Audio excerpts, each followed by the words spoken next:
வணக்கம் நண்பர்களே. இன்று நாம் பேசப்போவது சித்தர்கள் ஜீவ சமாதி அடைந்து புனித தலங்களை வழிபடுவதால் கிடைக்கும் ஆன்மீக பலன்கள் பற்றி. தமிழகம் என்பது சித்தர்களின் பூமி. அகத்தியர், போகர், கொங்கணர், பதஞ்சலி போன்ற பல மகான்கள் தங்கள் யோக சக்தியால் உடலை விட்டு நீங்காமலேயே ஜீவ சமாதி அடைந்தனர்.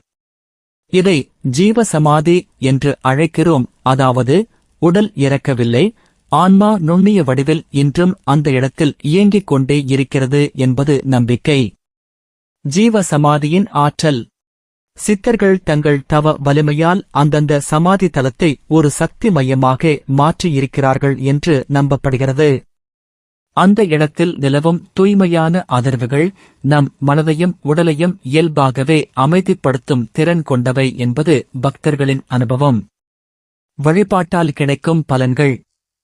மன அமைதி. சமாதி முன் சில நிமிடம் அமர்ந்திருப்பது மன அழுத்தத்தையும் கவலைகளையும் குறைக்க உதவும் என நம்பப்படுகிறது. உடல் நலம். பல சித்தர்கள் வைத்திய கலையிலும் தேர்ச்சி பெற்றவர்கள். அவர்களின் சமாதியை வழிபடுவது நோய் நீக்கத்திற்கும் நல்ல ஆரோக்கியத்திற்கும் உதவும் என பக்தர்கள் நம்புகின்றனர்.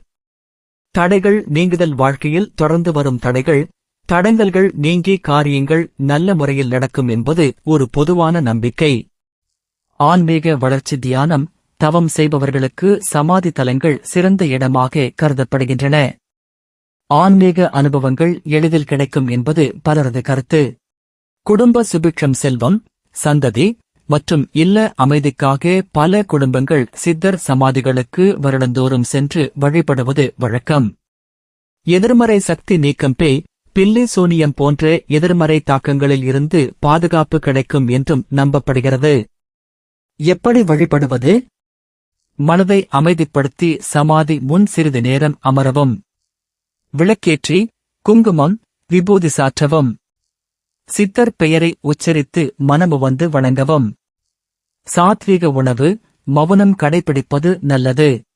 சித்தர்களின் ஜீவ சமாதி என்பது வெறும் கல்லறை அல்ல, அது ஒரு உயிரோட்டமான ஆன்மீக சக்தி மையம் என்பது கோடானு கோடி பக்தர்களின் நம்பிக்கை.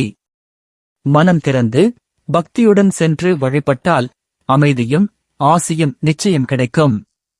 நண்பர்களே, இந்த வீடியோ பிடித்திருந்தால் லைக் செய்யுங்கள், சப்ஸ்கிரைப் செய்யுங்கள்.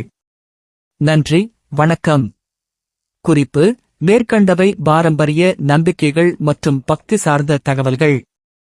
இது எந்த மத நம்பிக்கையையும் உறுதிப்படுத்தும் அறிவியல் கூற்றாக கருதப்படக்கூடாது.